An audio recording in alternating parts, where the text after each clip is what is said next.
माननीय सदस्यगण, अब हम 7वीं लोकसभा के 7वें सत्र की समाप्ति पर आ गए हैं। ये सत्र 29 नवंबर 2021 को आरंभ हुआ था।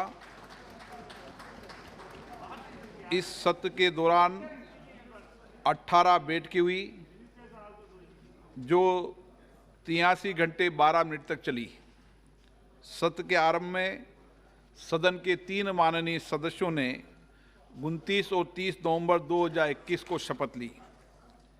इस सत्र में महत्वपूर्ण वित्तीय और विधायी कार्यों का निपटान किया गया। वर्तमान सत्र के दौरान 12 सरकारी विधेयक पुनर्स्थापित किए गए, 9 विधेयक पारित हुए।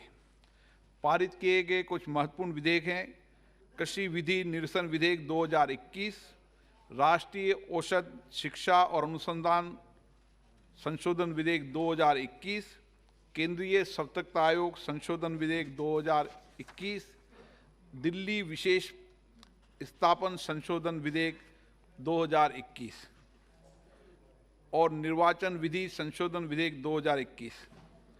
20 दिसंबर 2021 को पारित वर्ष 2021 और 22 के लिए अनुदान की अनुपूरक मांगों दूसरे पेज पर चर्चा और मतदान 4 घंटे और 49 मिनट तक चला। इस सत्र के दौरान 91 तारांकित प्रश्नों के मौखिक उत्तर दिए गए। 20 दिसंबर को 20 तारांकित प्रश्नों को पूरी सूची को कवर किया गया। माननीय सदस्यों ने नियम 377 के अधीन 344 लोकहित के विषय सदन के समक्ष प्रस्तुत किए गए। शून्यकाल के दौरान सभा में अभिलंब लोकमत के 563 मामलों को उठाया गया।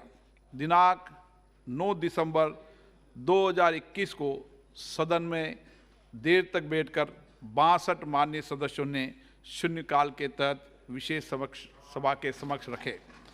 इसमें से 29 महिला माननीय सदस्य जो यहाँ उपस्थित थी, सभी माननीय सदस्यों ने अपने विचार व्यक्त किए।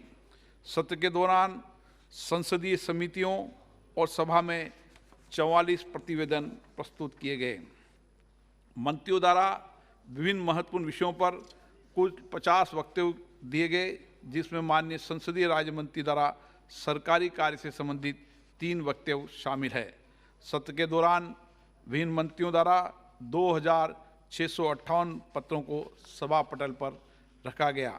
सभा में कोविड-19 वैश्विक महामारी और जलवायु परिवर्तन के संबंध में 2 अल्पकालीन चर्चाएं भी की गई। जलवायु परिवर्तन पर चर्चा अभी पूरी नहीं हुई है।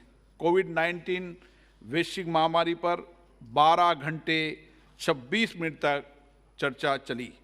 कुल 99 माननीय सदस्यों ने इस चर्चा में भाग लिया, जिसमें कोविड काल में अपने क्षेत्रों में किए गए बेहतरीन कार्यों को सदन के समक्ष अनुभव को साझा किया गया। दूसरी अल्पकालीन चर्चा जलवायु परिवर्तन पर थी, जिसमें अभी तक 61 माननीय सदस्यों ने अपने विचार रखे। ये चर्चा अभी तक 6 घंटे 26 मिनट तक चली है। माननीय सदस्यगण, ये अत्यंत हर्ष का विषय कि 2 दिसंबर 2021 को सभा का कार्य निष्पादन 204% रहा। सत्र के दौरान सभा का कुल कार्य निष्पादन 82% रहा। वर्तमान सत्र में कार्य के लिए आवंटित कुल समय में से व्यवधान के कारण 18 घंटे 48 मिनट का समय व्यर्थ हुआ। गैर सरकारी सदस्यों के कार्य की बात करें तो सत्र के दौरान शुक्रवार 3 दिसंबर 2021 को गैर सरकारी सदस्यों द्वारा विभिन्न विषयों पर 145 विधेयक पुनर्स्थापित किए गए। श्री जनार्दन सिंह सिग्रीवाल द्वारा अनिवार्य मतदान विधेयक 2019 पर आगे चर्चा 3 दिसंबर 2021 को जारी रही, जो उस दिन पूरी नहीं हो पाई। इसी प्रकार रितेश पांडे द्वारा आंगनबाड़ी कार्यकर्ताओं और आंगनबाड़ी सहायिकाओं के लिए कल्याणकारी उपाय के संबंध में गैर सरकारी सदस्यों के संकल्प पर चर्चा 10 दिसंबर 2021 को जारी रही और उस दिन पूरी नहीं हो पाई। माननीय सदस्यगण, 1 दिसंबर को मंगोलिया की संसद के निचले सदन के अध्यक्ष महामहिम गम्बोजोव जेंडा शेटर के नेतृत्व में एक शिष्टमंडल ने सभा की कार्रवाई को विशेष बॉक्स में बैठकर देखा। उनकी इस यात्रा से दोनों देशों के बीच राजनीतिक संबंध को एक नया बल मिला है। माननीय सदस्यगण, मैं सभा की कार्रवाई को पूरा करने में सभापति तालिका में शामिल अपने माननीय सहयोगियों के योगदान के लिए आभार व्यक्त करता हूं। मैं माननीय प्रधानमंत्री, संसदीय कार्य मंत्री, विभिन्न दलों के नेताओं और माननीय सदस्यों के प्रति भी सहयोग के लिए आभार व्यक्त करता हूं। मैं आप सभी की ओर से प्रेस और मीडिया के मित्रों का भी धन्यवाद करता हूं। मैं इस अवसर पर सभा को प्रदान की गई समर्पित और त्वरित सेवा के लिए महासचिव और लोकसभा सचिवालय के अधिकारियों और कर्मचारियों की भी सराहना करता हूं। मैं सभा की कार्रवाई के संचालन में संबद्ध एजेंसियों को भी उनके द्वारा प्रदान की कुशल सेवाओं के लिए धन्यवाद देता हूं। अब हम सभी वंदे मातरम के लिए अपने स्थान पर खड़े होंगे।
भारत माता की। सभा की कार्रवाई अनिश्चित काल के लिए स्थगित की जाती है।